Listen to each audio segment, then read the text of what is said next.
Hello, everyone. Hope you're all doing well.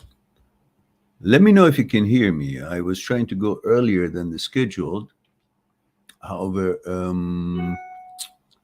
LinkedIn wasn't allowing it to go in before schedule, but I want it. So I removed the LinkedIn. Now let's see what's the quality of my the resolution. Hang on, guys. Let me just see if I can fix the resolution. Is it because maybe this is dirty?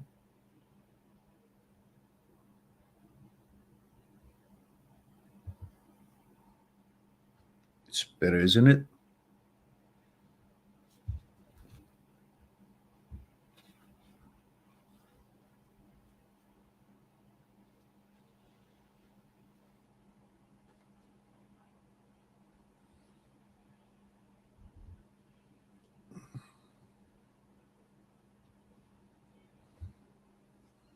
I really messed it up now, did I?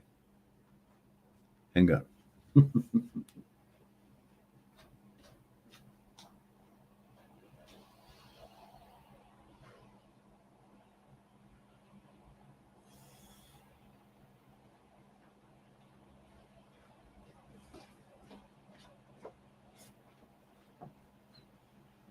Okay, let's try again.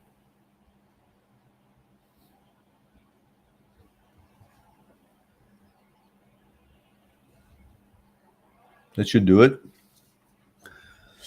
All right. So,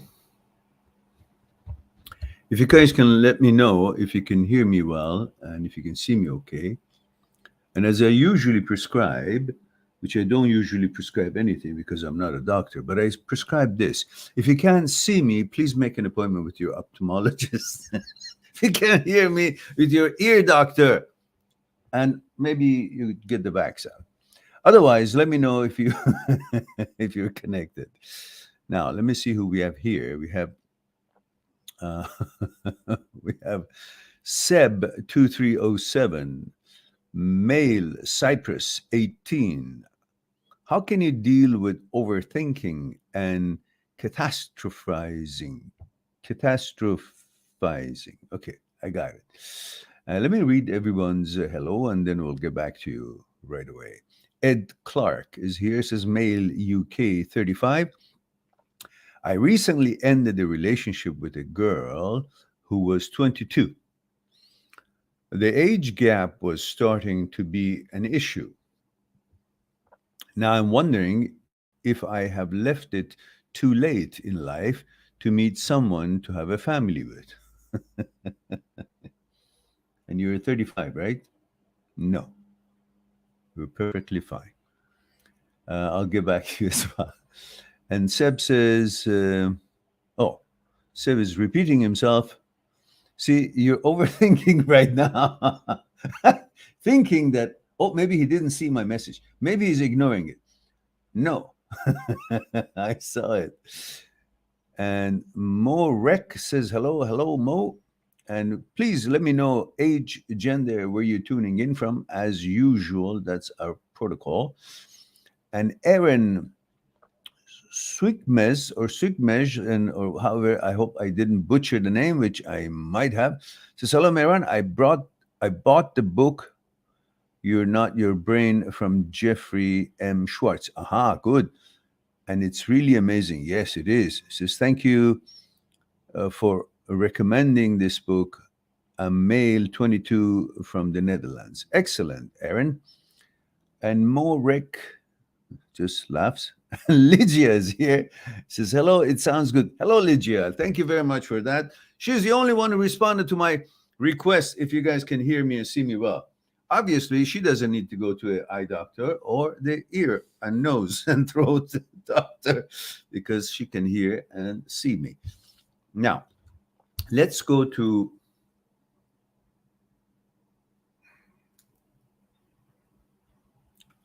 I guess I gotta fix my eyeglasses. Hang on, guys. Get your questions. I'll be right back.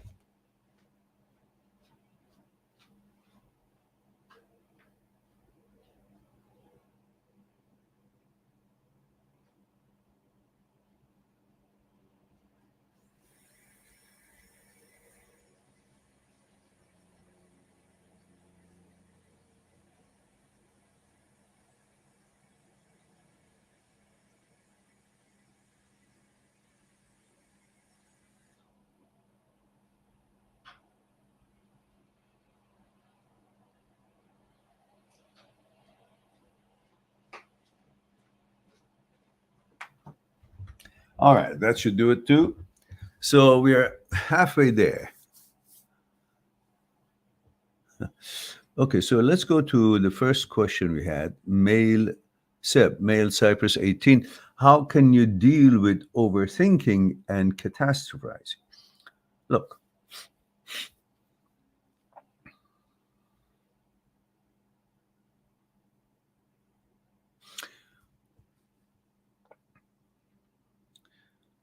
overthinking has many different roots. We'll talk about one here. Most overthinkings start from the need for psychological security. You want to be safe physically and psychologically about your future, about your parents, about your loved ones, about your business, about your studies, about your exams. You want things to go well. And yet you have real no power to make sure that this everything will be fine. A world and a life history that has created doubts in our minds that will we be okay? Will everything go well? So many challenges, so many things from the left field attack us, happenings in life. For that, you try to create a certain kind of a mechanism to bring back that assurance, that psychological security. So, in order to protect yourself, you go try to overthink by considering every tangent of some event or some happening or some idea.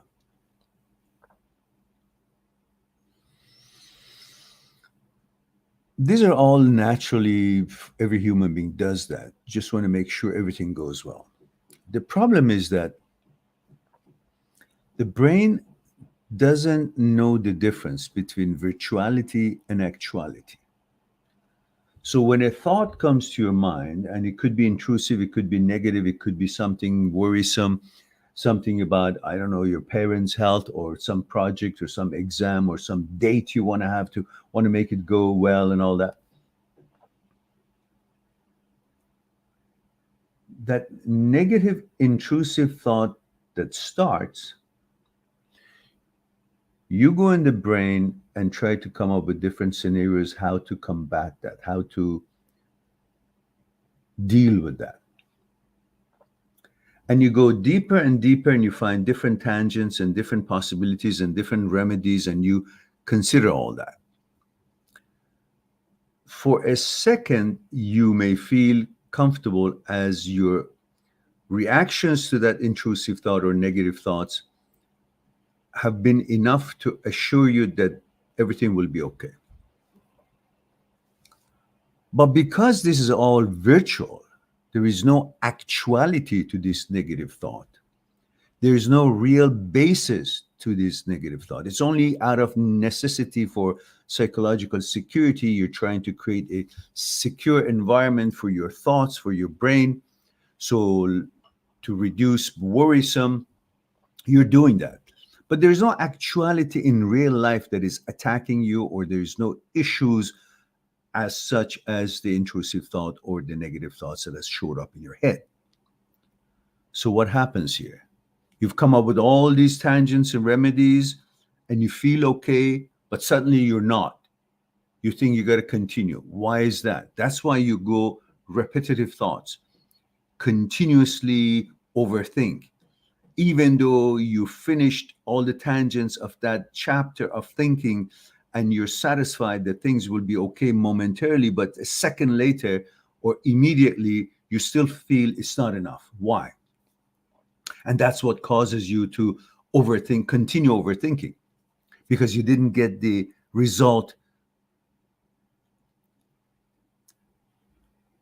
to stay. It's like vaporizes. And that is very simple to understand because the brain doesn't understand the difference between virtuality and actuality. So, whatever you're doing about something that doesn't exist, that is just a virtual thinking. it has no real effect on anything actual because there is nothing actual. It's a thought. So you keep coming up with remedies, but because this is just a thought, there is no actual result of you applying your remedies to see that your remedies have worked and the situation is resolved, so you don't have to continue looking for remedy. It's all done and good. Since you cannot see that because it's not actual in real life and it's only virtual, your remedies does not do anything that signifies to you that the problem is solved because the whole thing doesn't exist. You're coming up with remedies for something that doesn't exist, yet virtually the brain believes that it exists. So you constantly think you got to solve something which actually doesn't exist in reality. That's why whatever remedy you come up with is still not enough. Why? Because you come up with the remedies for something that doesn't exist. It's only virtual. And so you can't see the result of your remedy. So you're not convinced that the remedy has worked. So you continuously come up with other remedies and other remedies and other remedies and overthinking and other thoughts. And still it never ends. Why? Because you're solving something that doesn't exist.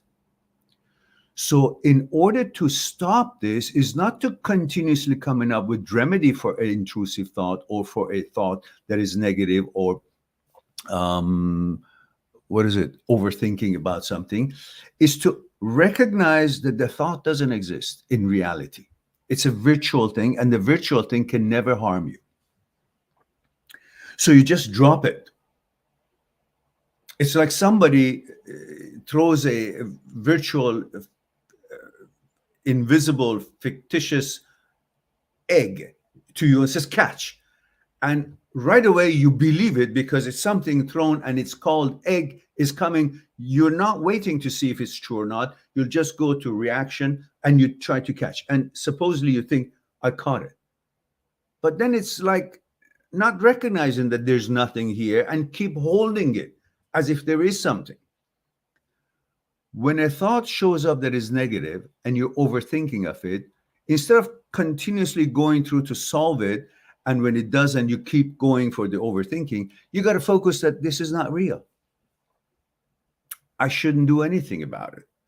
I don't need to solve it. I don't need to think about it. I don't need to worry about it because it's virtual. It's a non-existent condition that is created in my brain. And since the brain cannot recognize the difference between virtuality and actuality, and whatever it conjures up, it has the power to make the body to react to it. And the reaction of the body to this virtual thinking that doesn't exist, make it to become an evidence for you that the actual thought is true. Let me explain. Let's say you think there is a tiger about to attack you. You do this. Since your body reacted to a virtual thought, to an imaginary danger that the brain had created, or a mistake has happened, you eluded, you under a certain kind of a situation, you thought, you imagined something that doesn't exist by your brain, but the brain does trigger the mechanisms of the body to protect you. So you react to that non-existing condition that the brain just suggested.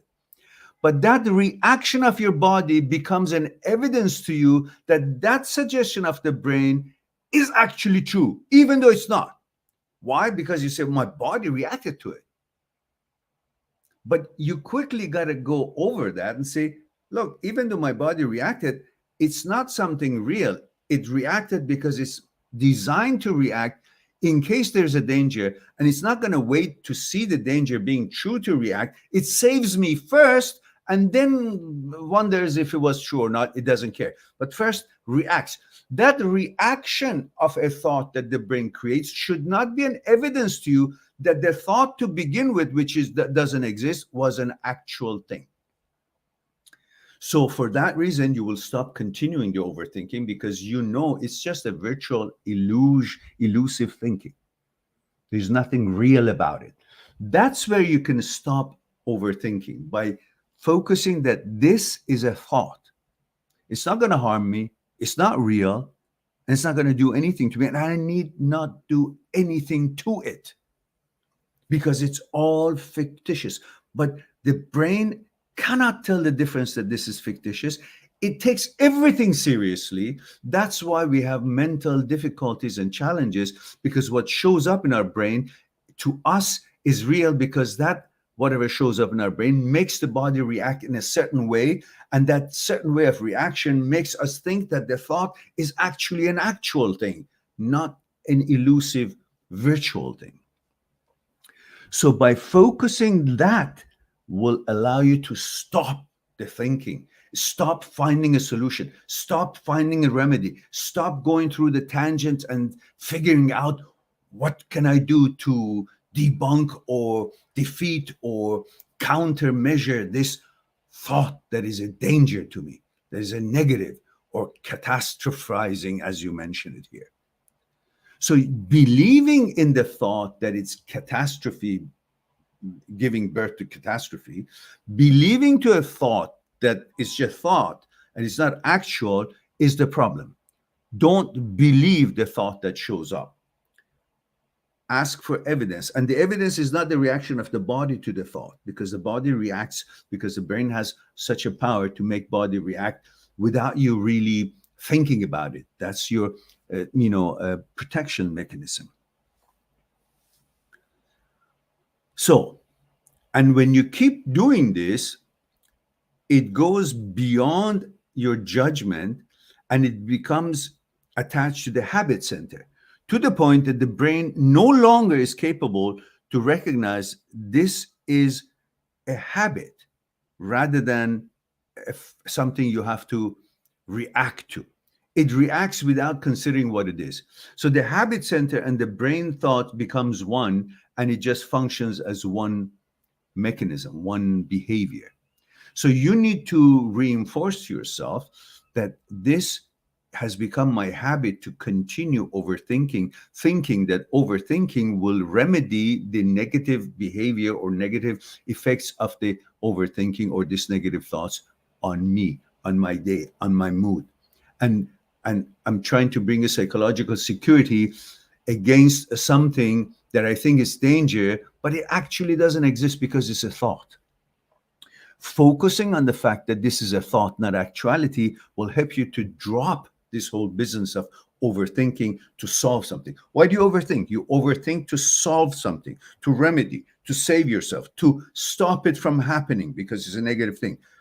But instead of doing any of that, recognize that this is a thought. It has no danger to me. It cannot do anything to me. Because if it had that power, then I would think something good. I would think to have a Maserati. I would think to have $1 million in the bank. It should happen, because if a thought has such a power that makes some idea to work and come to be real, then I should be able to think hamburger and I should have it right here.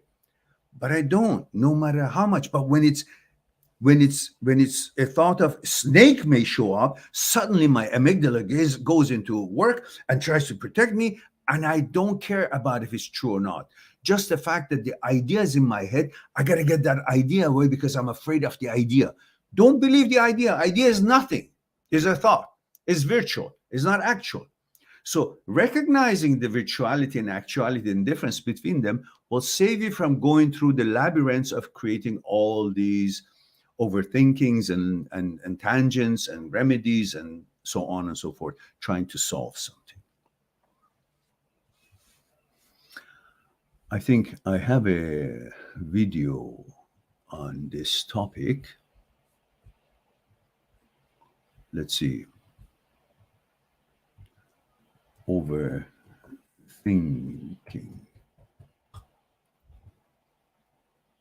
What is overthinking and how to stop it? All right, that's not bad. How to overcome overthinking, how to be in control. That's 45 minutes. That's too long. This another one is 5 minutes and so on. I'm going to put that in here. I don't know what I've said in there because it's been a long time ago, but I put the link here for you. You might want to watch that. And I will cut this bit that I just talked about as a separate video, and perhaps that would be helpful as well. So, let me know if this was helpful to you. And another thing about these negative thoughts is that you think, if you think of a negative thought, go to the limits of possibilities of such trail of thoughts, then it won't happen.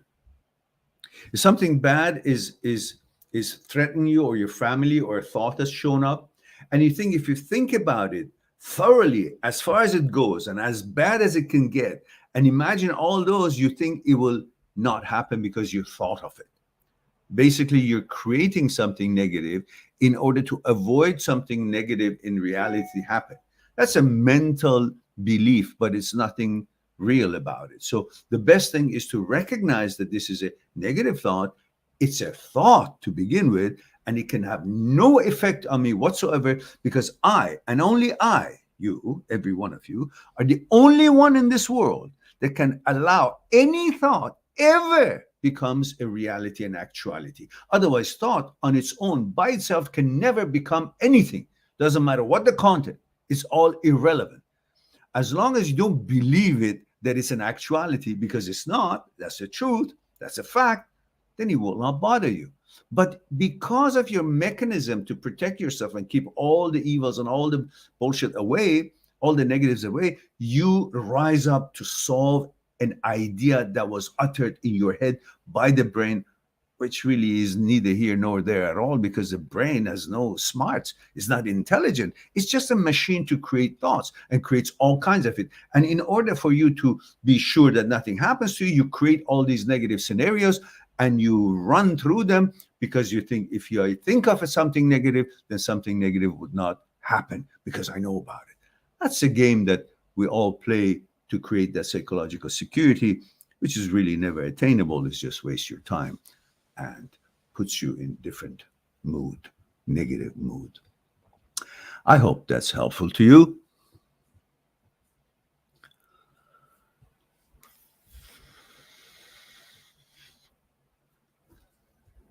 Ed.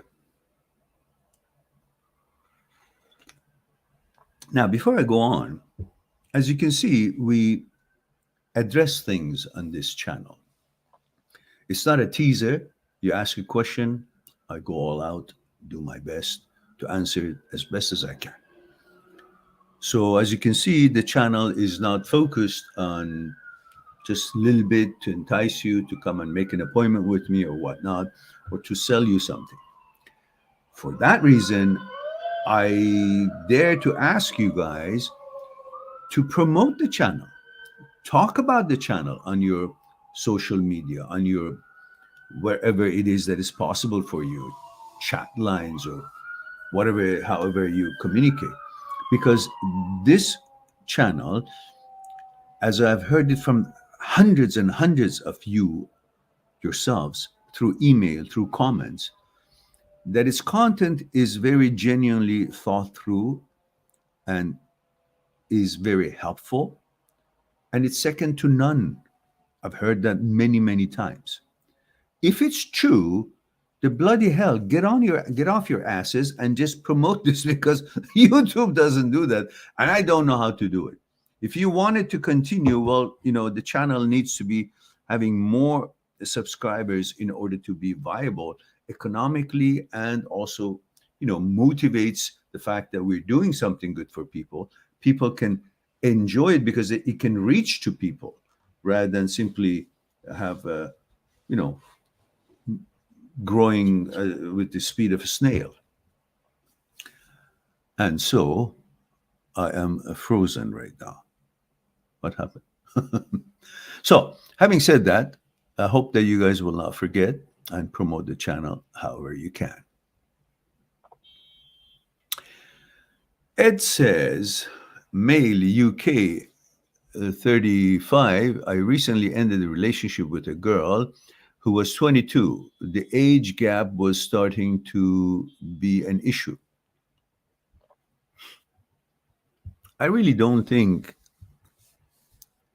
it's that much of an age gap than the fact that the 22-year-old girl girlfriend of yours haven't had or thinks that she has to have a lot more things experienced in life, and she thinks life is passing her by possibly because she hasn't maybe had 10 more boyfriends, or hasn't experienced 100 more discos, or uh, I don't know, drinking or doing all the crazy things that uh, young people today think that they must do that in order to consider it that they have lived, which is all crock of bullshit. The quality of life doesn't have anything to do with how many things and adventures you have participated in, or how many things you have done, or how many girlfriends or boyfriends you've had. It's about the quality that you find life is for you, and what makes you feel that what makes your life worthwhile. So, because most young people at age 22 or so, they still think, oh, I got to do so many things. It's too early for me to settle down. Fine. But that is the trend. That's what makes many 22-year-old women not suitable for a long term relationship, because they're not stable enough in their mind as far as their concept and reality or understanding of what life means to them, what their goals are, what it is that makes them happy. They're still trying to find it, and they think that happiness they're looking for is outside through some activity or some other people, rather than that happiness is really about from coming from inside of them, and what they come up in their understanding of what life is to make them content. So they're searching out there while they should be searching inside. And then they're capable to have a stable life from any age past, 21, 20, or 22 or whatnot. But many things that I have to have so many fun experiences before I'm ready to sell. Well, fun never ends. You have 10 girlfriends, it never ends. You want to have the 11th. You have 10 boyfriends, you want to have the 11th. It's not about the numbers, because you can go on all your life and then suddenly you feel that, oh my goodness, I'm 60, 70 years old, and now the kind of girls that I want, they don't look at me anymore, because even though I'm very experienced and all that, but they say, well, he's got a number beside his name, age. Or the girls would find themselves at a certain age, that they think that they're old, and then the guys that they're looking for are not going to be looking at them because they don't have that maybe vitality or energy or the looks or the fitness. So all these prelude to settling down causes you actually to miss chances. So all these girls who are at age 20, 21, 22, 23, 24, 25, and they still think they got to do all kind of shit before they're ready. Well, that's not how to get ready. They may do all the shits and they're still not ready, because they have now conditioned themselves to keep doing shit. So now they want to continue doing the shit because that has become their habit. However, you condition yourself and you bring your values to a certain level that becomes acceptable, expected by you, so that's how you're going to continue your life. So it's best to set a good standard for yourself from the young age. So in other words, if you think there's certain things you want to try and you try them in a certain limited fashion, then you know what it is. Then you don't have to go and try the same thing 100 more times, because still going to have the same limitations or the same results. It's not about the number of things that you do. It's about how you understand if I need to do this or not. It's not about how many things I try. It's about, do I need to try these things at all? You know, there are certain things you got to have in your life that I will never do. I don't care who says what and how fun it may seem or how it may you feel or how high it may get you. I'm just not going to do, because that is my preference, because that is my standards. You got to have standards and values in your core system that guides you. You can't just say anything goes. Okay, Well, that's why then the government can get you to think about anything and do anything because they say it's okay now. And what they say it's okay is because it benefits them. Some politician, some asshole somewhere that has planned in certain way to sell something or change the environment, the society, and the rules, and you know the protocol of conduct. It's to their advantage for their plans. All these wealthy people come up with all cockamamie ideas, and they're now teaching kids in the schools things that it doesn't shouldn't be concerning them at that age. They're exposing to things that they shouldn't be. So if you allow yourself to be open to anything goes, then you will be a prey for the ones who want to take advantage of you, whether some individual in the street or the governmental bodies that will condition your mind, your brain to their advantage, to become their stooge and to become their tool for their system and what they feel is their pleasure. So you have to have a principle that there are certain things I won't do. I don't care they say it makes you feel if I use cocaine, I'm not going to use it. Why? Because that's my value. I don't want to be out of it. I want to be sober. I want to be see what's happening. I want to make decisions with clear head. I don't want to be controlled by anything. Alcohol, drugs, whatever else habits may be. I don't want to be controlled by anything. I want to be controlled by my wisdom, by my awareness. If you have these values, then you will know at what age, how many different things, and which things is okay for you to try, and when you will stop trying, and then learn from it and say, okay, now I have created my persona.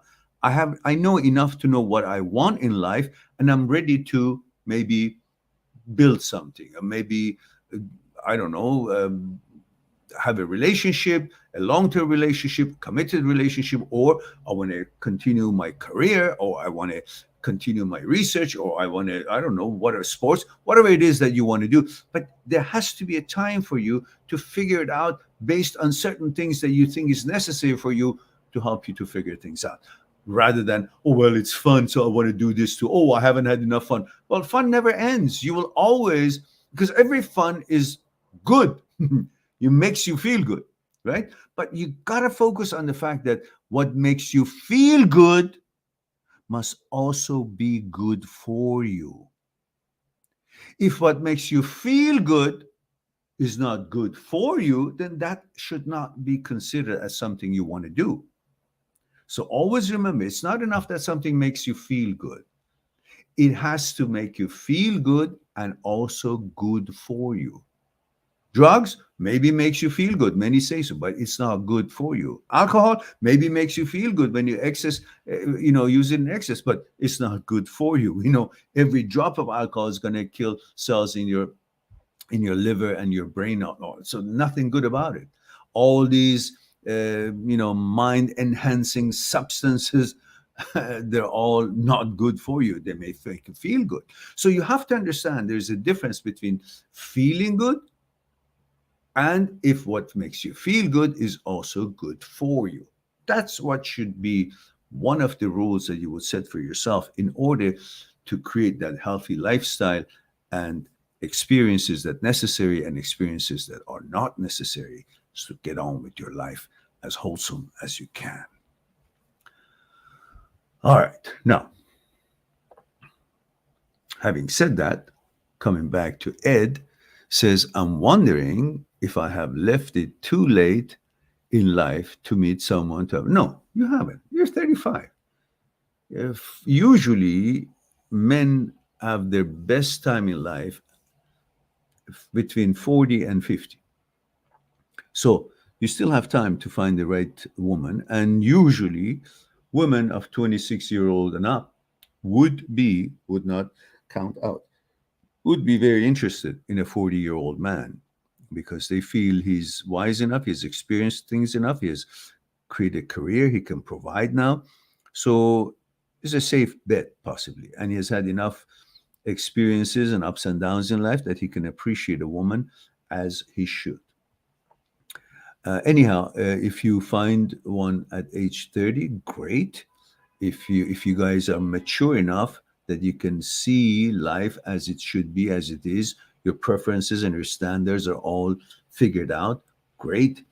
If not, and you haven't found the right girl and you happen to be around 40, don't lose hope. That's one of the best time of your life that many qualified women, whether experienced and mature or still in their mid 20s or late 20s, they are still gravitating toward the quality man that is in that age range. So it's not late.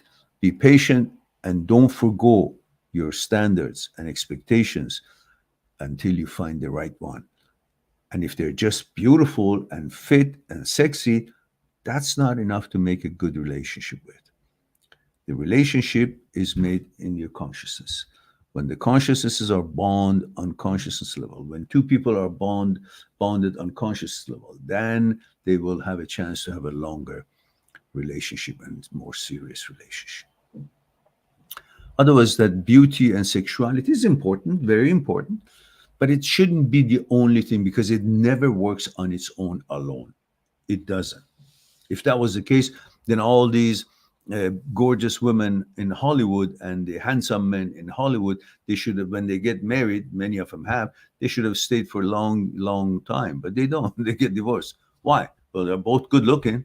So looks is not going to be the one that is a determining factor in a longevity of a relationship. It's what's common in your values and the content of your consciousness and how your consciousness bonds.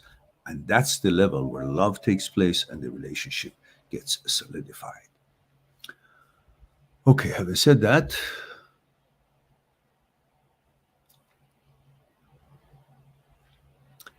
Aaron says, hello, Marin. Oh, yeah, we talked about the book. Oh, great. Uh-huh.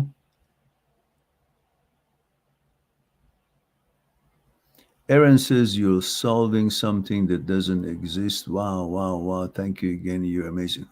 Thank you. That's why I get the big bucks. See, the channel has millions of followers. That's the whole thing. You don't necessarily, I don't want to blow my own horn, but for heaven's sake, you don't hear these things so often here and there because these matters are interesting to me. They're important to me. I sit and have a cup of tea and think about them. I try to solve my own problems. Every brain of a human being is the same. The human psyche of every individual is built in the same way, has the same glitches, has the same problems. So if I can solve most of my own problems, I can think about it and be thoughtful about it and search for it and come up with all kinds of. And when somebody expresses some kind of a concern about an issue, I hear that and I go and try to see if I can help that person by focusing on what he or she's experiencing it, and then try to get in there with the research that I've done and see how I can make sense out of it. So these sort of things that you're hearing from, it's something comes from the passionate understanding and love of what I do. For that reason, this channel is very unique. Everything comes from my heart and real, thoroughly trying to analyze it and understand it and see if I can be helpful. But I need more exposure, guys. So if you can, help the channel out.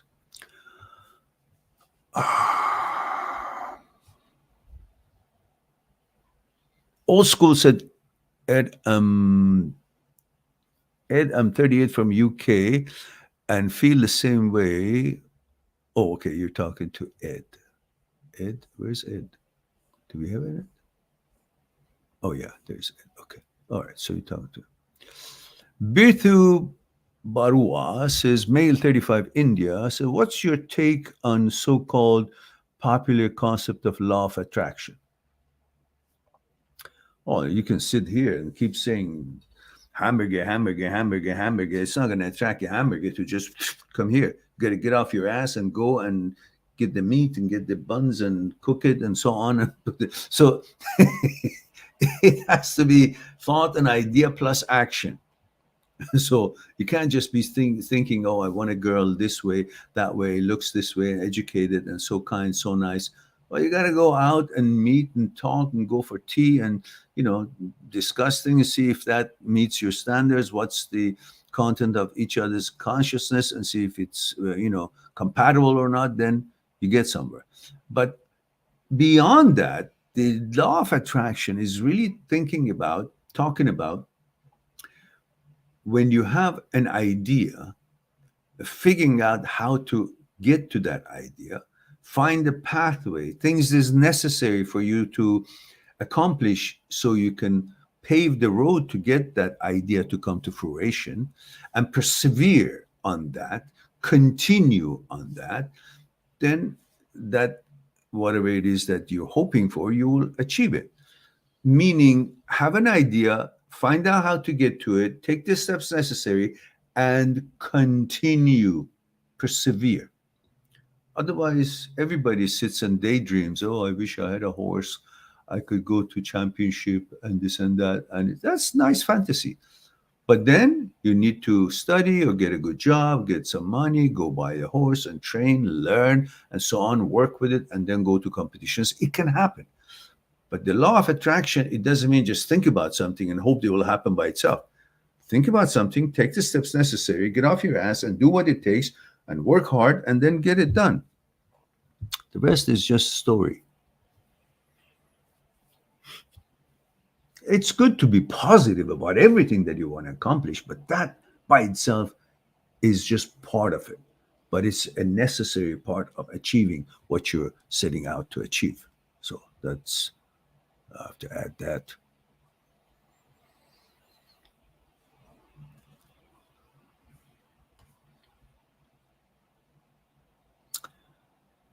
Tukaz Kowalski says, hello, Meran. Lucas here, male 34, Poland. Hello there. Thank you for that.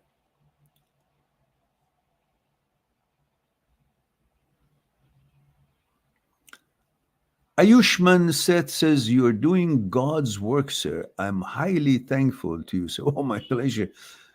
I appreciate the kind words, but really, that's not God's word, really, work, because he's too busy doing other things I think more important. Ed has helped the channel with 20 pounds. That's a pretty good help. That can buy every one of you a cup of tea if we can ever make sense out of this world and we can all travel and somehow, someday, somewhere, all gather, have a jamboree and have a maybe a couple of day of workshop and talk about things and exercise things and understand how to make our mind powerful and how to understand what mind and body coordination is and talk about the topics such as these things and the consciousness and awareness and who are we and who is talking to God and what is that person and figuring out where are we between the brain and us and understand and practice that we are not the brain and brain is not us. And all these wonderful discussions would be great if we had an opportunity and we were living in a world as it was 10 years ago, so we could all freely travel and without all these bullshit that they've created and harmed people with their vaccines and the COVID shit and all that man made stuff. Bunch of murderers and criminals have created such things, and which I am not happy with. I hope the world will have the same rhythm that it had at least 10 years ago. Anyhow, thank you very much, Ed, for your help and for your support of the channel. And Ed says, great explanation. Thanks, Miran. You're quite welcome. And let's see.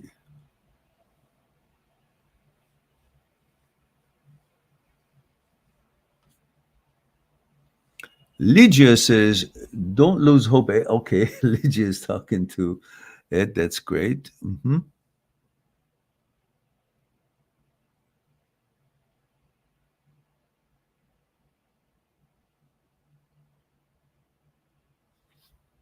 Ayushman says, 23, please tell how to move on without becoming bitter.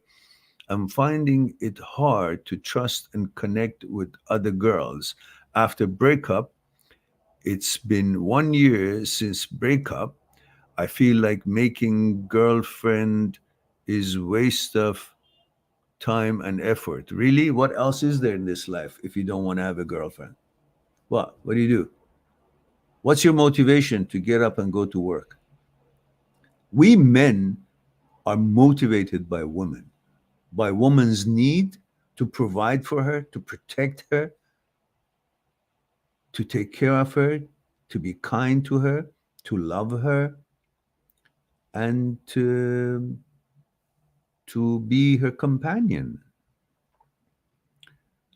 And if one drawback, one negative experience throws you off, then think about it. If our ancestors from a million years ago, every time they tried to build something or kill a wild animal to save their lives, if they just failed, if one of them failed and the rest of them gave up because one failure means forever failure, if that's what their motto was, then how did we end up here? We should have we should have ceased to exist a million years ago. But the fact is that the human being never gives up just because something doesn't work out. Every inventor, everything that we have advanced in this world, it never worked at the right outset, at the outset. Many failures. But the fact that we persevered made us to get where we wanted to get from the get-go. So, you want to sum up the quality of all women on this earth because of that woman that didn't work out with you? One woman, her expectations would sum up you're not qualified? How about millions of other women whose their expectation is suitable to what you're offering? Just because you haven't found them, you haven't run into them, doesn't make you not good enough and doesn't make that girl that didn't work out with the best that there was. How could she be representing the whole quality of all women on earth? It was one woman and you did not work out. So what? She's going to go find another man that meets her expectations, and you're going to find another woman that meets your expectations. Nobody's bad, nobody's good. But the idea thinking that just because that woman didn't work out, that means all women are the same, all have the same qualities or lack of it, that's preposterous. That's unfair. There are amazing women out there. The women have always been through history the motivators of men to do things, to build roads, to come up with, I don't know, the wheel, to invent this and that, so forth. Yeah, many of them was because we were interested to create things and make things better. But also, among all those goals, it was also to provide and make women comfortable and safe and protect them because we loved them. And they're not all the same. That's the beauty of it. When a woman doesn't love you or doesn't care for you anymore, that doesn't mean all women don't love you or don't care. That means this one, only this one. And the good news is there are millions of others that would still be able to love you and want to know you. So you should never lose hope or put all women in one basket.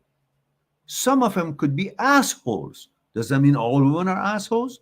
Some men are assholes. Does that mean all men are assholes? That's not how the women think. That's why they continue when they have a bad experience in the relationship with a man, they go on to find a man that they would have a good experience with. The same thing with you. Why should you be so disappointed because one woman it didn't work out? Whether it was, her lack of qualities or your the lack of compatibility, doesn't matter. Whatever it was, it doesn't make either one of you bad. It just makes it not compatible. You got to go and find your own standards, whatever meets your standards. But putting them all like that says, I don't think it's a waste of time. Really? Waste of time? Okay, what are you going to do? How are you going to, from the moment we wake up, we're thinking about who we're going to meet today. Which woman? Am I going to meet a new girl? If you're single, of course. Otherwise, you're in big trouble. So,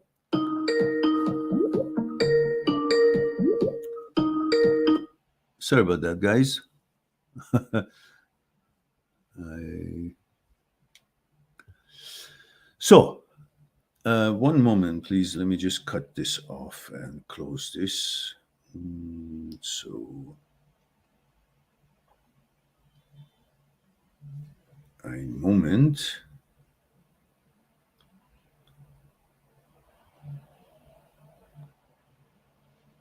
Hmm.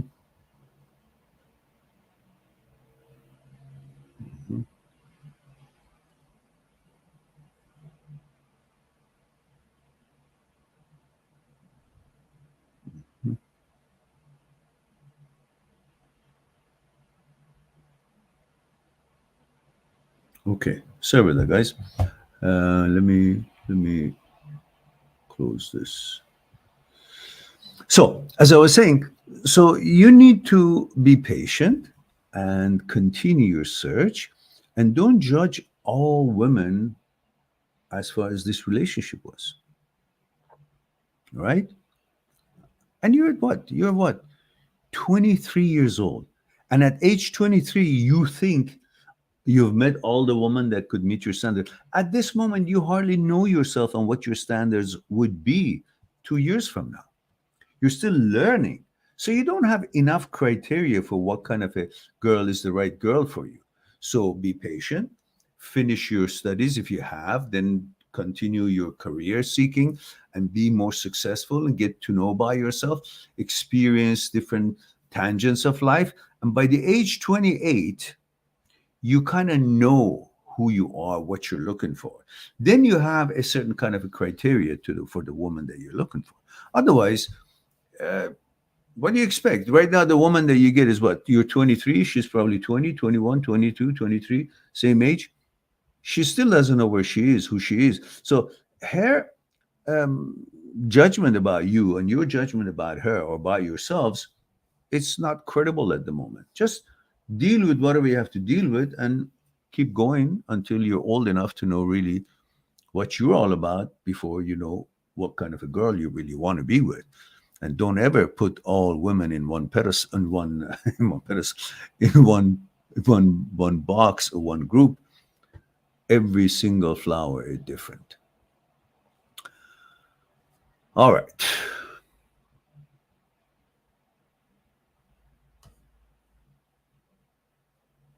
And you seem to be very impatient, Ayushman. Why? Because look, same question, you have put it in here.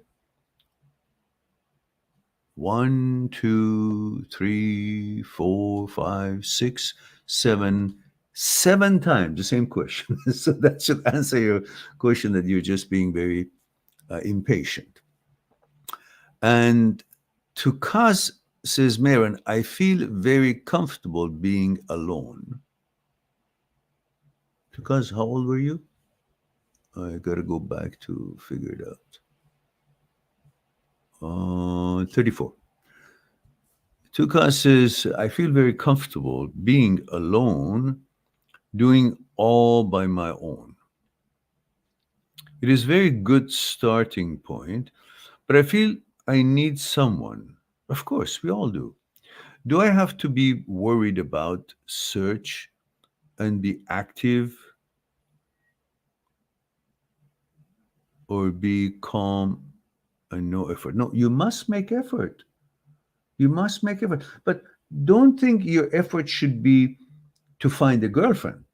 Your effort should be in activities that those activities opens the road to get to know more people, and through those more people you may seem to be finding some of them interesting. Among those, you may find connections here and there. Before you know it, you meet a woman that you think it's something to write to home about, and then you will interact and see where it goes.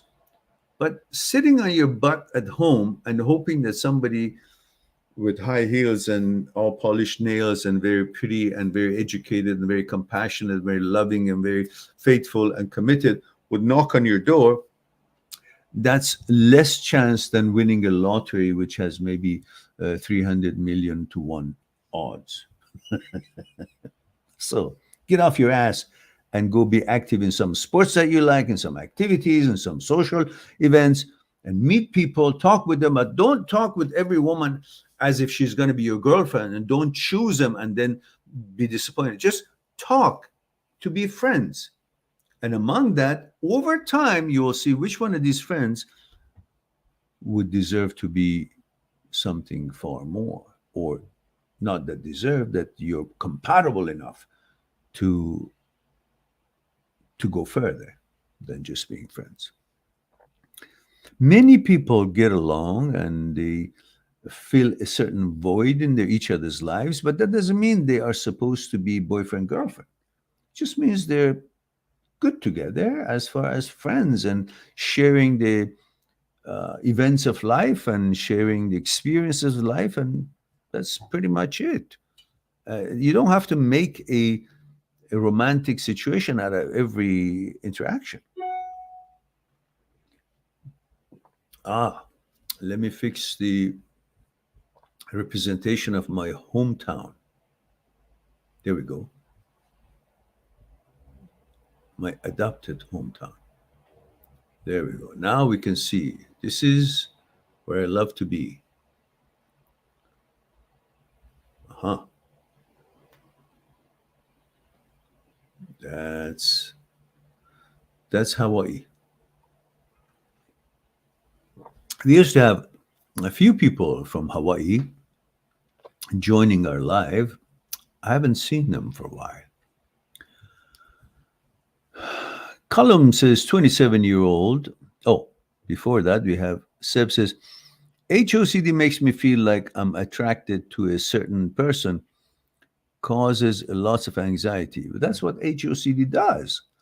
But the problem is that when you know it's HOCD, you still fall for the fact that this makes me this, I wonder. Well, this is HOCD. It's like saying, I have a cold and my nose runs. And you know the runny nose is because of the cold, but you say, it gives me anxiety that my nose runs. Well, it runs because of the cold. It's not the new you that you're going to be walking around with the nose running.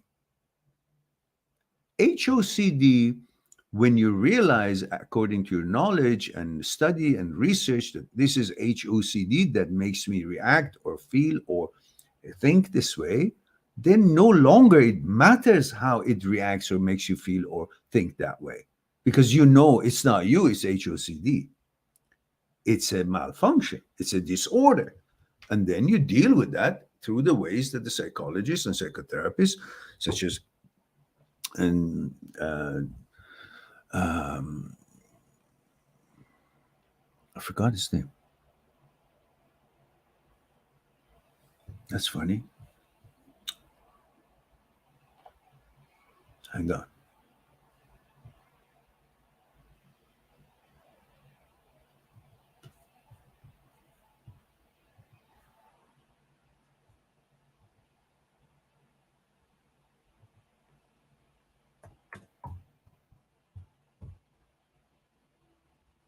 Schwartz, such as Dr. Schwartz, Dr. Philipson, Dr. Anne Weiner, all these experts in HOCD have explained what it is, how you can deal with it, and through, it's a subsets of OCD, and through the four steps of Dr. Schwartz dealing with OCD, understanding Dr. Philipson's teachings about pure O, and all these will help you to recognize what HOCD is and then not panic about it and deal with it and rewire your brain through neuroplasticity and get your balance back and settle down.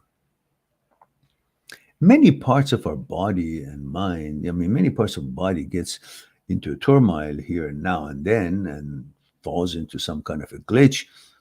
What makes you think that the brain doesn't? Brain is also an organ. just like any other organ that could malfunction. And then you got to go heal it, fix it. Brain the same. We have more brain issue, mental issues than many others. You know, as time passes, there are more mental issues than there ever was in the history because there are more bullshit is being thrown at us. So we got to deal with that. And we don't know enough about the brain now. Studies of Dr. Speary, Dr. Penfield, Dr. Owen, Dr. Libet, all these experts in neuroscience and neurosurgery have done the research and shown us that you're not the brain. Brain is not you. Dr. Schwartz have talked about it in detail in his book. And then Dr. Speary, Dr. Penfield, Dr. Owen, Dr. Libet, with all the experiments and Nobel Prize echelon of experiences, they have proven beyond the shadow of doubt that you're not the brain, brain is not you, and all these glitches are because of the malfunction of the signaling system of the brain. So you got to learn that and then stop worrying. Just learn how to deal with it.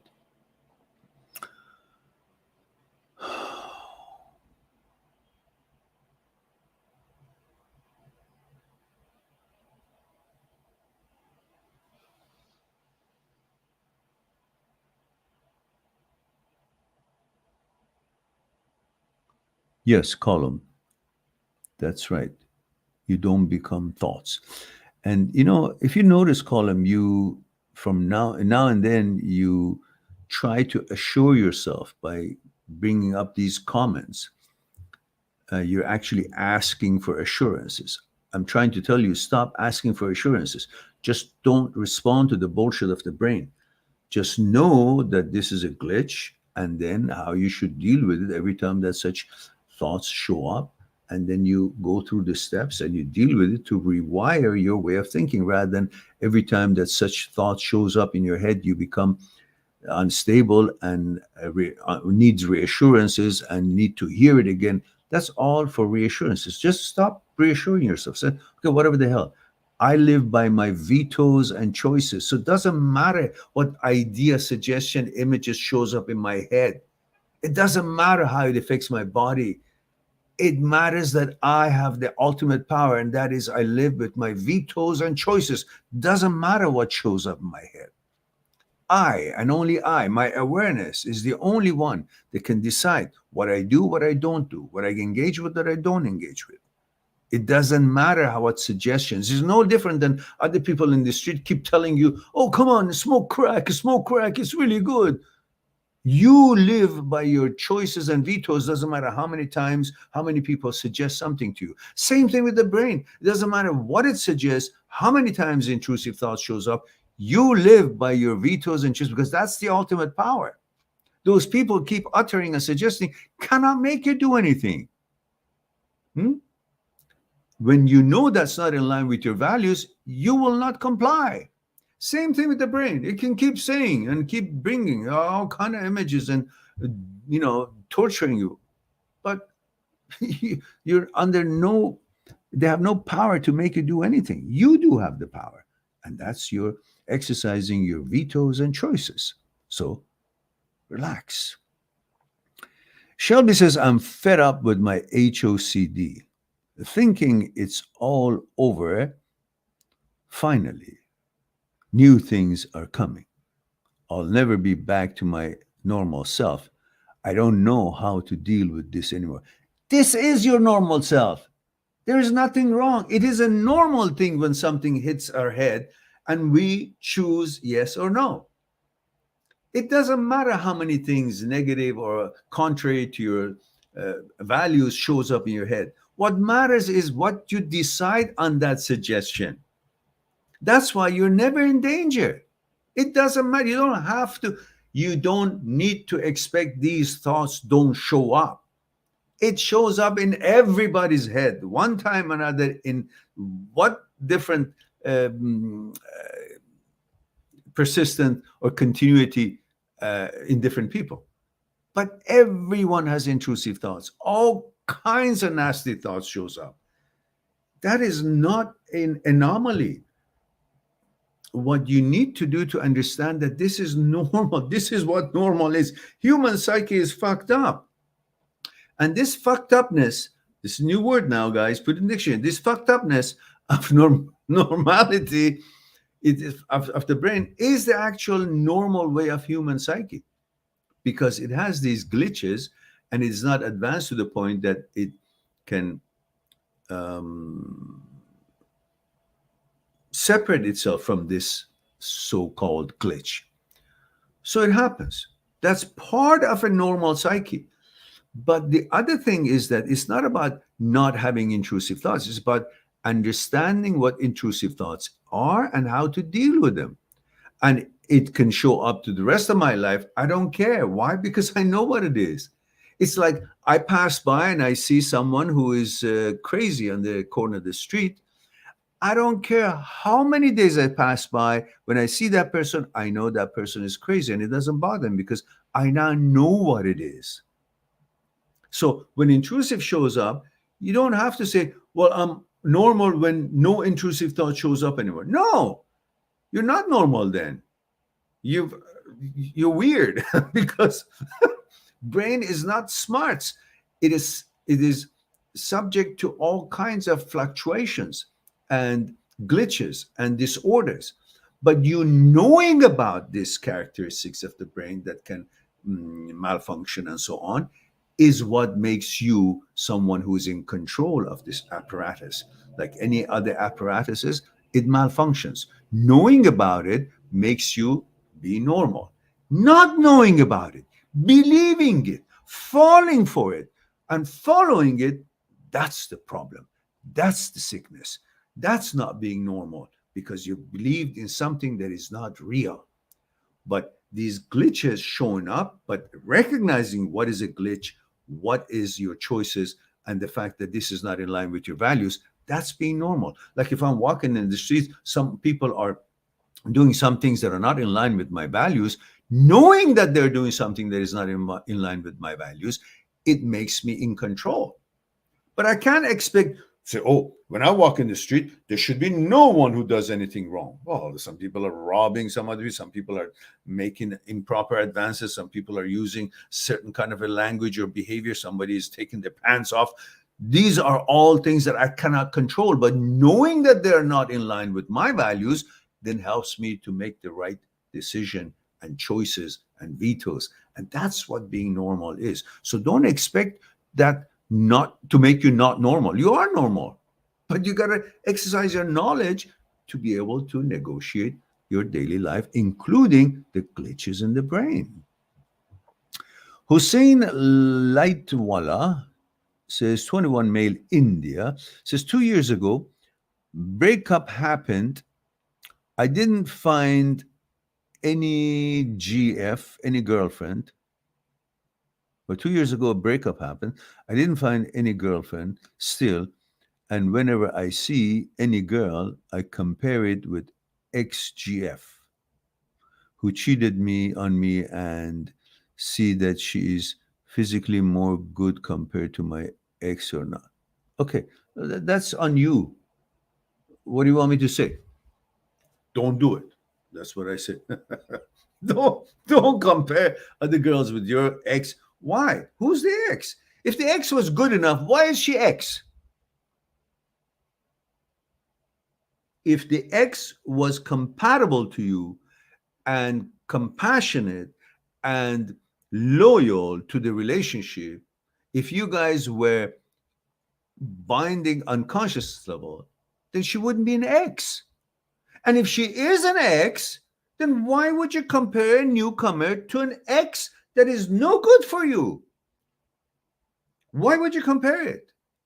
Because you're only looking at someone that rejected you, and you now think because you've been rejected, that who rejected you is the best choice. That's stupid. That's a psychological game that you've been conditioned to think that anything that you're prohibited from, oh, that's the best thing. No. If it doesn't work, that's the shittiest thing for you. So your ex is the shitty one. You, the new one, don't compare him. It's two different people. And appreciate the new woman, respect the new woman, understand the new woman, try to be kind to her, gentle to her, respectful to her, and love her when it gets there without comparing with anyone. because this one definitely is better than the X, because if the X was better, X would be here and she wouldn't be. But the fact that she's not here is X, then she's worse than anybody else. Because if it's not for you, what good does it do if she's most beautiful? Who cares? Most compassionate, but not to you, then who cares? Remember what I always said, what my father said to me when he was alive. If this wheel doesn't turn for me, I don't care if it turns at all. If the food that they've put it on that table is so beautiful and looks so delicious, it doesn't matter how beautiful and delicious it is if you're not invited on that table, if that's not for you. So focus on what it is that is for you. And that X obviously wasn't for you because it's an X. So why do you belittle or diminish the value of all new girls, comparing it to the one that wasn't good enough to be with you? One way or another, she's not with you. So that means she's not qualified. She's not good enough. You cannot compare the girl who is broken up with you and you've broken a relationship with her with the girl who's here trying to see, and you're trying to see if you guys are compatible or not. That's the one you should respect, the new one. All right. Salut Barry says, I have been dating a girl, but I can't trust her. She always talks to guys in front of me and say they are friends. She gives her number to guys at work and sometimes they pick her up. I told her it's done. What do you think of that type of girl? Well, exactly what you did.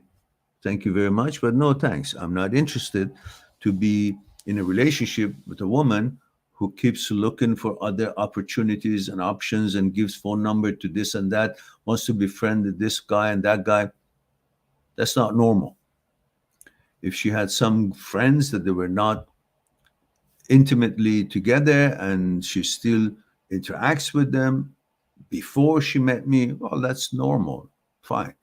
But after she meets you and she still gives numbers to other guys, say, well, you go and try other guys. And when you're done, if I'm still available, you can come and talk to me. Otherwise, I'm not interested.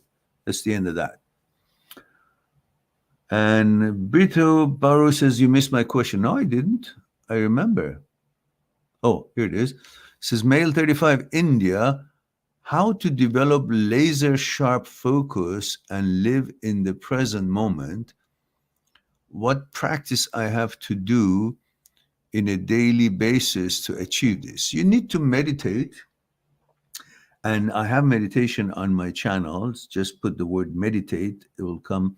Meditation that we did, guided meditation on live stream. And it will explain exactly step by step for meditation, because that's what makes your brain powerful. And when the brain is powerful, when you command it to stay on something, it'll stay. Otherwise, it constantly goes here and there and to all other things and is distracted. Plus, you can have a very simple meditation on top of the ones that I suggested.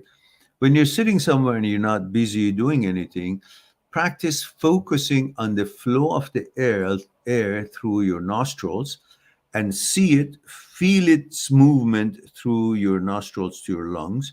Follow it, see it, visualize it, feel it, and hear it coming in. Stay with it as it goes into your lung and stay with it as it comes out your lung, out your nose or your mouth. So you see it, feel it, follow it, and sense it, both when it's going in and when it's coming out. The pleasure of breathing out may distract you from focusing on what is happening. But as much as you can, I want you to focus on the happening of the action of breathing in and breathing out. Inhale and exhale. Through inhale, I want you to see it, feel it, sense it, and hear it, the air coming in. And when you exhale it, I want you to see it, feel it, and hear it, and sense it when it's coming out. Visualize it. Be with that flow of air coming in and coming out. Stay with it. The thought goes all over the places, but I want you to focus on this action of breathing. That brings you into the present moment because it's only that moment that you're making that breath. You're breathing in, it's it's specific to that moment. Brings you from the non-existence of memory, which you will be flying into it because there are places in the memory that it feels comfortable and safe, and other things that about the future and possibilities and your fears and so on and concerns, which distracts you. Either you're in the past, which doesn't exist, or in the future, which doesn't exist. The only place is the now while you're making an effort that exists. And in order to be there and not in the past and not in the future, you got to be focusing on something that is happening in this moment. What is happening in that moment and every moment? You're breathing. So you focus on your breathing. That means you're in the present moment while you're focusing on one thing. So you're teaching your brain, your mind, to learn how to be sharp in focusing because you're keeping it right on one certain thing that is happening, and you're conditioning your mind to have the capability and specialize in being able to stay on one thing. That's teaching it how to focus. And at the same time, you're in the present moment because that breathing is happening in no other time but the present moment. It's not happening in the past, it's not happening in the future. You're with it while it's happening. So you're training it to be in the present moment, and you're training it to stay focused on the present moment while you're with the breathing in and out. You're practicing and training your mind to stay focused and persevere and continue and stay, not just focus one moment and the focus is gone. Focusing is one thing, and staying focused is the second thing that you got to need to practice. And this will help you with both that.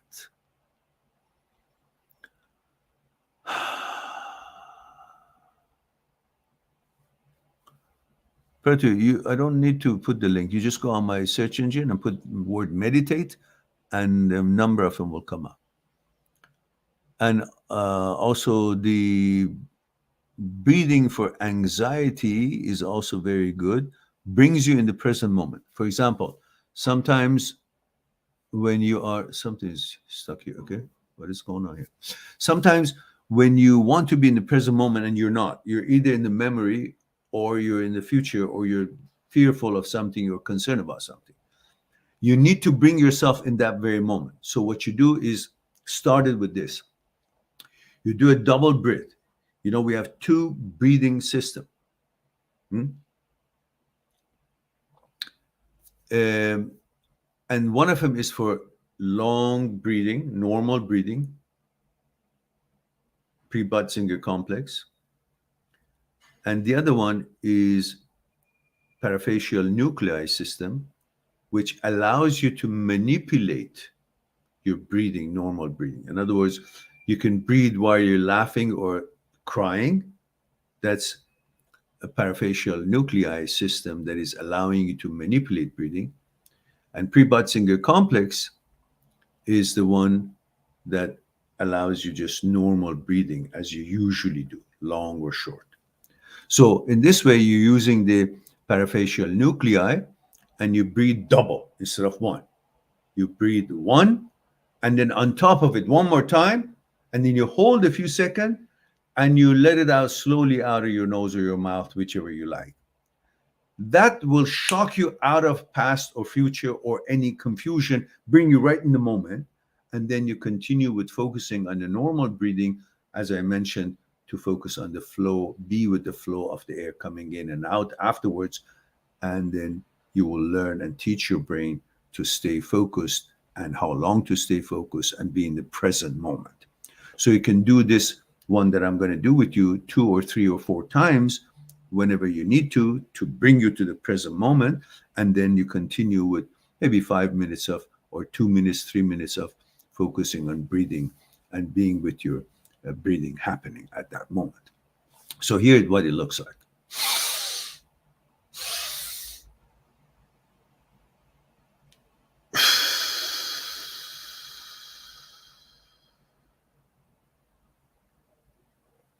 Then you breathe normally at the end.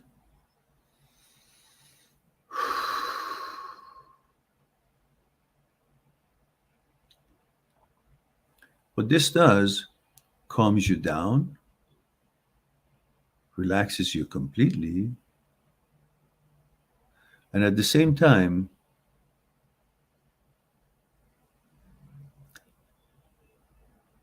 empties your mind completely. There's no thoughts.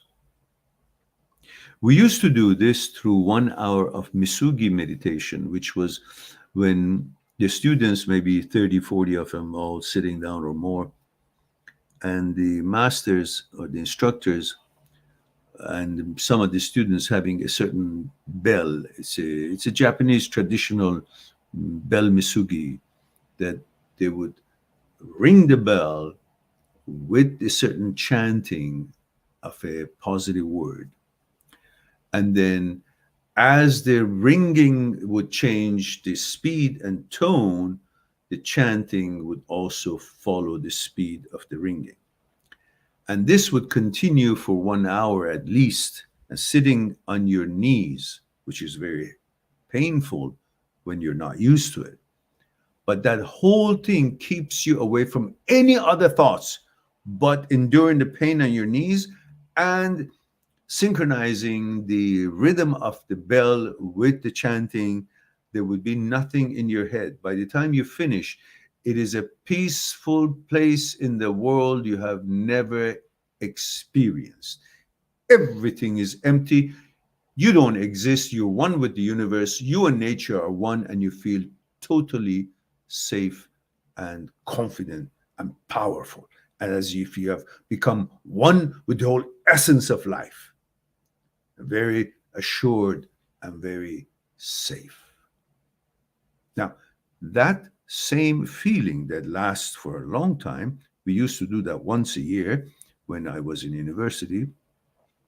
But this particular short one, it just does a short version of that in one breath, which, as you can see, if you do that with me,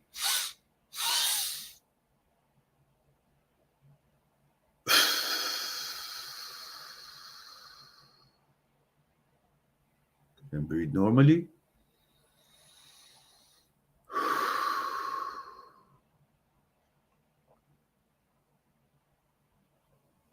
At that moment, you have no thoughts whatsoever.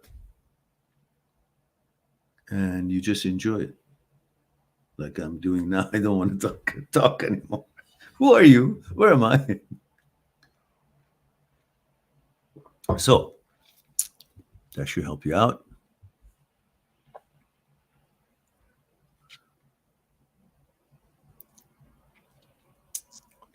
Yeah. Birthouse is how to deal with thoughts of anger when someone insults you or your family member. Well, what is coming to effect there, what is affected there is your image.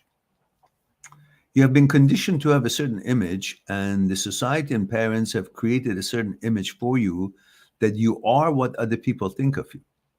When you're angered by other people's insolence or disrespectful uttering or behavior towards you or your member, your family, you think that has defined you. Because in your consciousness, you have created the world. And this world, in fact, is a small window through which you see and you're connected with the actual world, which is unlimited. But from that actual unlimited world, you only see a glimpse of it through the world that you have created in your consciousness. And in your consciousness, you think that's the whole world, where it's not. It's only a fragment of the whole totality of the extraordinary size of the whole entirety of the world. But you are duped to think that the consciousness is your whole world. And in that consciousness, you have certain people. You have a number of people that their views supposedly in your mind wrongfully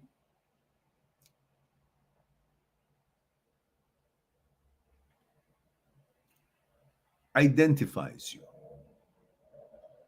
defines you. You have to understand that nobody defines you. Nobody's thoughts about your opinions about you define you. Your actions define you. So when somebody disrespects you, you thinking that their disrespect and their opinion is what you're all about and defining you, which is contrary to the image that you have of yourself and the image that you prefer people to see you as, it bothers you. But when you understand that regardless of what they say or do or opinion is, cannot define you and cannot change the image that you have of yourself. But the key here is to have no image. If you have no image, nobody's uttering or behavior or disrespect can tarnish the image you have created and you prefer people to see you as, and because you have no image. And if you have no image, it cannot be tarnished by other people's utterings and behavior. Therefore, you will not suffer because you will just know that this person is an idiot, is uttering something that does not define me, does not change me, does not describe me. And I don't have any image to try to protect my image because the image has become more important than every one of us. We have created an image, and sometimes we allow others to draw this image for us as we should be looking like rather than we want to or prefer to look like. In other words, I have an image of, let's say, I don't know, if I go shopping, I have an image of a shopper. If I'm working at the store, I have an image of a clerk. If I'm in a bus, I have an image of a bus, but as a passenger. If I'm driving the bus, I have the image of a bus driver. If I'm visiting my mom, I have an image of a son. If I am visiting my son, I have an image of a father. These are the images, but then beyond that, the society have created a certain kind of expectations of a certain image of you, and you're complying to that and thinking their thoughts will change your image that you're supposed to have, versus the fact that none of the thoughts defines you.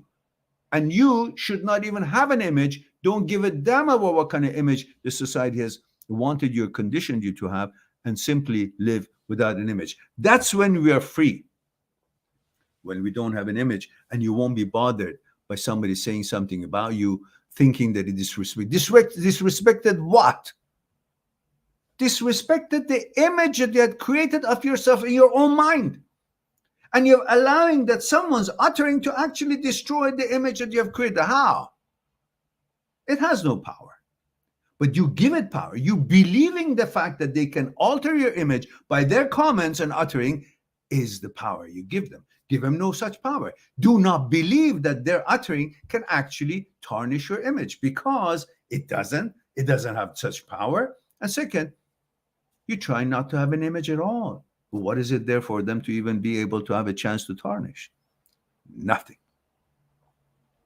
So when they disrespect, it's on them. They're actually making a fool out of themselves, because their uttering or disrespect does not change any truth or fact.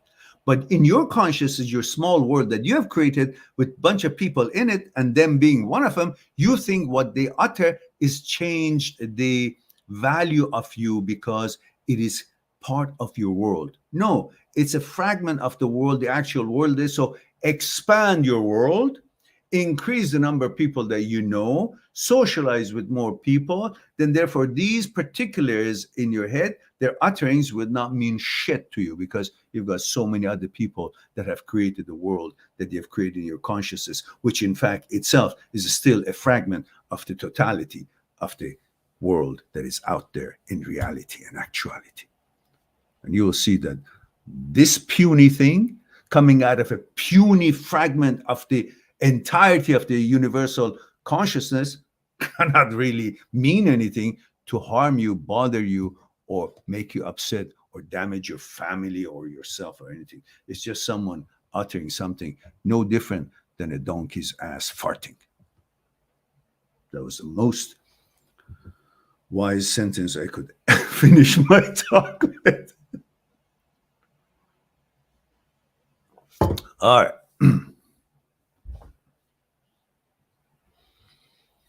Hussein Litwala says, my friend always tells me she's not good looking and also cheated. What? My friend always tells me, "Who's this?" You see, I gotta remember who I talk. I talk to so many people. I don't. I mean, I answer, "Okay, breakup happened," and if okay, yeah, okay, fine. So you're talking about your girlfriend. My friend always tells me she's not good looking and also cheated you, and still you're thinking about, which is not good, but don't know whenever you become alone. Okay, yeah, I discussed it, so I don't need to go through it again. Uh, Brita says how to deal with thoughts of anger. Okay, we talked about that as well. Brita. Sarang Deep Singh says, I have always been gay, and after my straight best friend broke my heart, 2 years later, I'm having straight OCD, and now I'm unable to orgasm to gay thoughts. What should I do? I will be going abroad, Canada, to study for my undergrad, and I'm scared that I will be unable to love. I'm 19. I think you are pulling my leg. I'm not sure if that's a legitimate question. So I leave it up to you to figure it out. Um, you know, if it's an OCD, then it's the same as OCD, because the people who are not heterosexual and they're homosexual, they also are subject to OCD and HOCD, inclination OCD. So it is no different for you than it is for any other person who has a different inclination and different gender. So the rules are the same. You deal with it in the same way as the 4 steps of Dr. Schwartz, and you rewire your brain if it's a legitimate question. But I really don't think so. However, if it's real, then everything that we said about heterosexuals dealing with HOCD, it goes in the same way for homosexuals dealing with HOCD, because also homosexuals would have HOCD thinking that they're straight, and they have these kind of, because they're not straight, and that's what they're having, that kind of a intrusive thoughts. To them, that is intrusive. So it's a human psyche, regardless of your gender. It works in the same way. So watch the HOCD videos that we have, and there are enough discussions in there for you to be able to rewire your brain and through neuroplasticity and understand how HOCD behaves.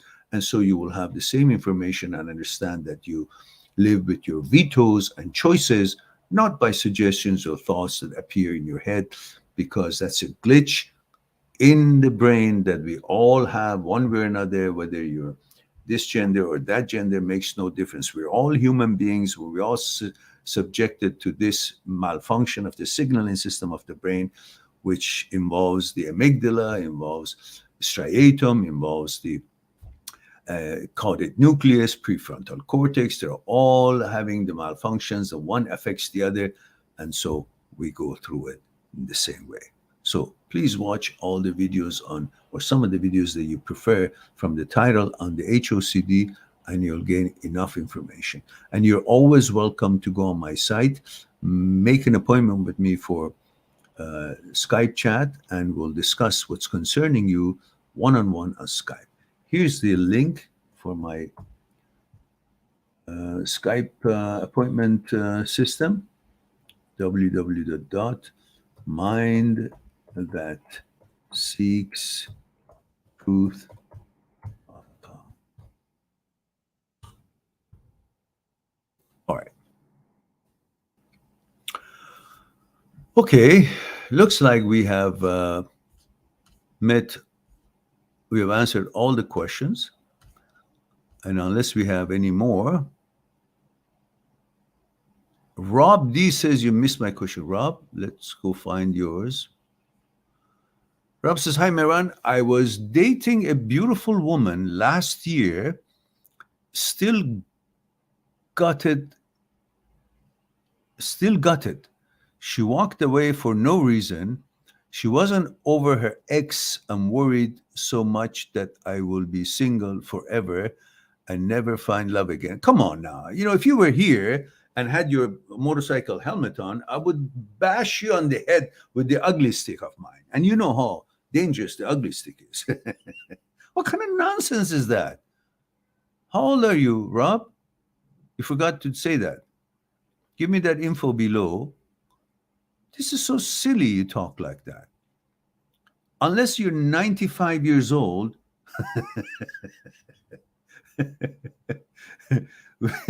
which you should give up looking up for, 29-year-old woman or 30 or 40-year-old at that time. They won't be looking at you that much. Not in that way. But otherwise, just shut up.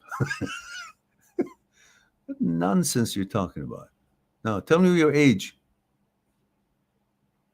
You just had a relationship with some girl and she walked away because she wanted to go back with her ex. So big fucking deal. That was the only woman on earth? That's the only one that you get, randy for? It's nonsense. You're probably what, 19? What are you? Rob says, this consumes my thought all the time, and I'm so scared. I hope I find love. Jesus Christ. I mean, whoever thinks that way is simply just delusional. Because it's not that you have to find love. Love finds you, and love is relentless. You will always fall in love. If not this one, that one. The lust is what you're missing. The love is out there and will be there forever. You will always find love. Whether you want it or not, it will find you. So you have no worry about that. Be active and socialize and find friends. Or don't go there to find love. Go there to find friends and connect. And through those interactions, you will find enough people that might bond unconsciously with you. And then you will see they're suitable to make a relationship, or at least start a relationship with. But anyhow, I got to know how old you are. But everything we said in here can apply to your question as well, to many of the questions were in regards to relationships when we've already discussed that. Beatrice says, you missed my question. I'm writing again. How to fill your consciousness with positivity and good thoughts. Do you know any techniques? It's not about filling it as if it's a reservoir to fill it. You act and make positive decisions and choices on daily basis. It would be like a bowl of ink that you will put fresh drops of water drop by drop. It's not like you have an opportunity to pour all the positive things, all the fresh water at once, because it just disturbs the whole thing and it splashes all the negatives everywhere. You don't know where it goes. But if you put drop by drop, it looks like there is no change in the bowl of ink when you put one drop of fresh water. But there is, it's just not visible. But you continue putting those drops in, it will change the color and the quality of what is in that bowl and eventually fills it up, slowly spills out and drains outwardly, and only fresh water stays in the bowl. Same thing with your consciousness. If you continuously make good, positive decisions and make right choices and live by your vetoes and choices and make good decisions, it continuously, bit by bit, changes the quality of your consciousness to the point that the consciousness will be eventually filled with positive charges, an environment where only is accepting happy, positive, favorable, good, stable, and good quality suggestions, thoughts, and committed to actions. And that's how you change your consciousness. 36 minutes. Rob, we had, I think, Ed that was in similar category. We talked about his age. I believe Ed was, there we go, 35, and you're 36. And so when I upload this, you watch that. We talked about relationship and all that. And you will not have to worry about not finding love. 36 is just the beginning of the man's years to find quality love if you haven't found it yet. You may have found it before that age, but if you haven't, it's not a late thing. Your best time will come between 40 and 50. That's when you're wisest, most experienced, settled, your career and your money and everything is gives you that echelon, and you will be most attractive to women of 28 and up, if not even 26 and up, depending how mature they are and what quality they're looking for. So no, not at all. There's no worries there at all. I'm 67 and I'm still looking for a 35-year-old. So wishful thinking, but yet and nothing is impossible. Never say never again. So no, for me, it's 40 and up would be most suitable. But in your case, you have nothing to think about in that way. Sarang Deep says, missed my last question. Did I? It says, last question. I don't see last question, Sarang. It says, I will be going. Yeah, I saw all of that. I will be going to Canada to study for undergrad. Yeah, I saw that. But all you're talking about, you're 19 years old. What the fuck you're talking about? You're 19 years old. You're worried about not to love again? What kind of nonsense is that? You hardly know who you are right now at age 19. How can you know who's going to be in your future, who's not going to be in your future, what kind of a person you like or you prefer? None of that. You just live your life right now. Go to your studies and continue your studies, accomplish yourself, and then through your life, you will then get to know who you actually, what your qualities are and what qualities you're seeking in your partner. And then you will have interactions and then you will see what comes your way. But at this point, age 19, just because it's not happening right now, you think it'll never happen. That's illusion.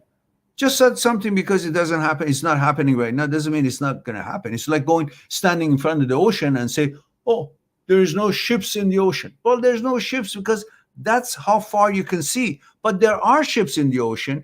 They're too far for you to see. It's not in your field of vision.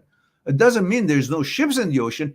There are, but you just can't see it. They're too far away. But they're on their way, and eventually it will be in your field of vision, and then you will see, oh, there is. At the time I was looking at it at that moment, it seemed like there wasn't, while there was in a different part of the ocean. They were moving toward my shore, but I couldn't see because they were too far. The same thing in your life. Right now, you can't be seeing everything just because it's not happening right now. You're not in a relationship right now. You think, well, it'll never happen. Well, that's nonsense. Nonsense about anyone who thinks that way. All right. And Rob D says, am I worrying too much at 36 as I would like my own family one? Yeah, of course you are. Jesus, stop that nonsense. Focus on making money, because any woman that you're going to be meeting wanting to make family, they don't want to work because they want to get pregnant, and you better have money. So it's time to prepare instead of worrying about this nonsense. Okay, guys, I think we've answered all the questions. It's time for me to say I love you all. Thank you very much for being here, giving me the opportunity to share a thing or two with you. Don't forget to promote the channel if you have enjoyed the channel, if the channel has been benefited to you. So make an effort and introduce it in your social media. Share the videos you like on your social media or talk about it in your chat lines, whatever it is, however else you can promote it. We need to be able to reach more people and help more people. In the meantime, I look forward to our next live stream. Be good to yourself and to the others. I'll talk to you soon. Bye for now.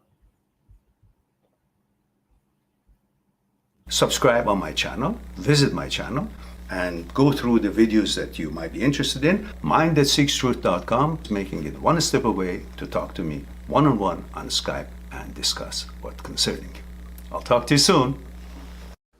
But we too, like the iceberg, have 1,000 times bigger powers that is not visible, and we must. Why? Is it something we're rambling on and I expect you to accept it? Or is there actually another power within us? Would you come and help me out? Okay. What I want you to do is put your hands underneath my arms and just lift me up.